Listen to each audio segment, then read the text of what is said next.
तो तारक मेहता का उल्टा चश्मा पर वीडियो बना कर मैं थक चुका हूँ, इसलिए ये आखिरी वीडियो बना रहा हूँ तारक मेहता का उल्टा चश्मा पर, ताकि ये एक आखिरी बार इससे लाखों व्यूज छापकर 2 महीने के लिए गायब हो जाऊं।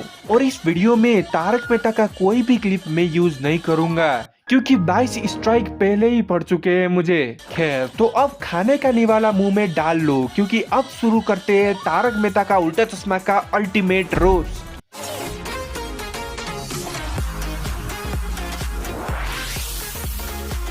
तो तारक मेहता का उल्टा चश्मा के तुमने हजारों एपिसोड देखे होंगे, लेकिन सारे पुराने वाले, क्योंकि आजकल के नए एपिसोड देखने के लिए हमें असित कुमार मोदी से चौके नहीं लेना पड़ेगा। खैर, तो अगर असित कुमार मोदी की बात हो ही रही है तो बात कर लेते हैं शो के मोस्ट खूबसूरत एक्ट्रेस पिंकू से।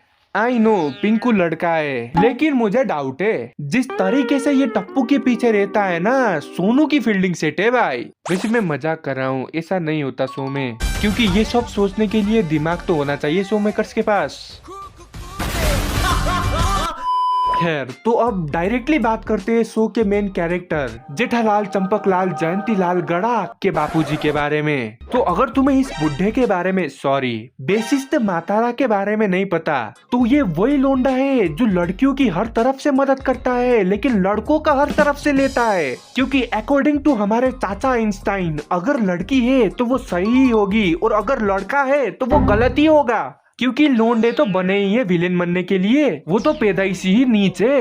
हालांकि वो अलग बात है कि ये भी लोंडा है, और इसे ही आइंस्टाइन लेवल सोच की वजह से सरपंच की बेटी भाग गई ना।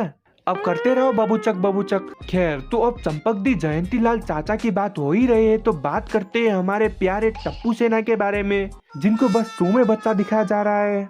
हालांकि असलियत में उनकी शादी भी हो गई, वो सेटल भी हो गए, लेकिन शो में अभी तक इनका क्रिकेट का हाईएस्ट स्कोर ही नहीं कट रहा। भाई साहब, शो देखने वाले बच्चे से बुजुर्ग हो गए, लेकिन फिर भी इनका कॉलेज खत्म ही नहीं होता।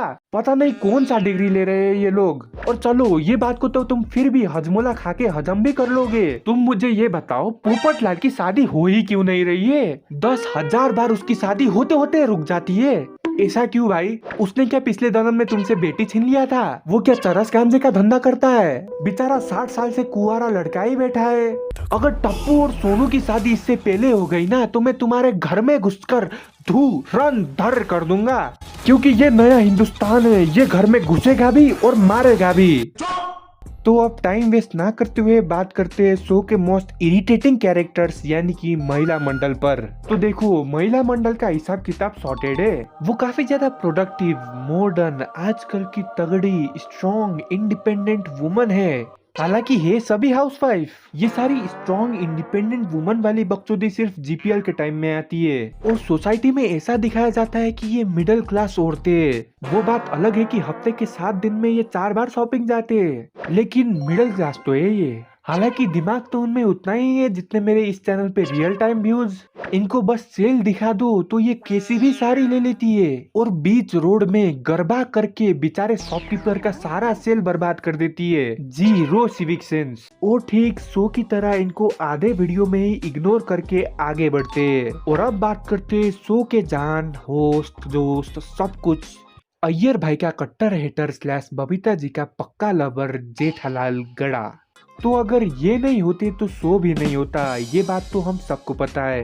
लेकिन अभी के केस में बात ये है कि दिलीप सर, आप शो छोड़ दो यार। वैसे ही शो में कॉमेडी नहीं हो रही है, और आप एक्सप्रेशन ही नहीं दे पा रहे हो नए एपिसोड में। हम अपने बचपन के लेजेंड को अपने आंखों के सामने बिगड़ते हुए तो नहीं देख सकते यार। और अगर जेठालाल की बात हो ही रही है तो बात करते हैं उसकी हवस की। बंदे के बीवी और बच्चे सब है, लेकिन बबीता जी का पीछा अब तक नहीं छोड़ा इन्होंने। और शो में दिखाया जाता है कि वो दोनों बेस्ट फ्रेंड्स है। अच्छा बेटा, हम क्या दूध पीते बच्चे हैं? अगर तुम लोग बेस्ट फ्रेंड हो तो मैं भी सचिन तेंदुलकर हूँ। अगर तुम लोग बेस्ट फ्रेंड हो तो हिंदुस्तान भी हिंदुस्तान नहीं है, पाकिस्तान है। अरे भाई, अगर तुम लोग बेस्ट फ्रेंड हो तो मैं तो इंसान ही नहीं हूँ। खैर, तो ये सारी चीजें तो चलती रहेगी शो में, क्योंकि किसी दिन हम बंद हो जाएंगे, लेकिन शो चलता रहेगा। और नए एपिसोड में कॉमेडी की उम्मीद तो तुम छोड़ ही दो। उसके लिए we must infiltrate the very core of Tarak Mehta का उल्टा चश्मा, ताकि वो कॉमेडी के बारे में नींद में भी सोचे ना। तो उनके ख्वाब में भी हम बैठे नजर आने चाहिए। खैर तो अब बस हो गया मेरा तारक मेहता से। अब मुझे छोड़ दो भाई, मैं नहीं बना रहा तारक मेहता के ऊपर वीडियो। अब फिर से ऐसे ही रोस्ट वीडियो लाता रहूंगा मैं, जिसे देखने के लिए वो सब्सक्राइब बटन को खा जाओ। नहीं नहीं, क्लिक तो बच्चे भी कर लेते, तुम्हें खाना पड़ेगा। और क्योंकि तुम लोगों ने इधर तक मेरा वीडियो देख लिया है, इसलिए तुम सभी को मेरे दिल से धन्यवाद।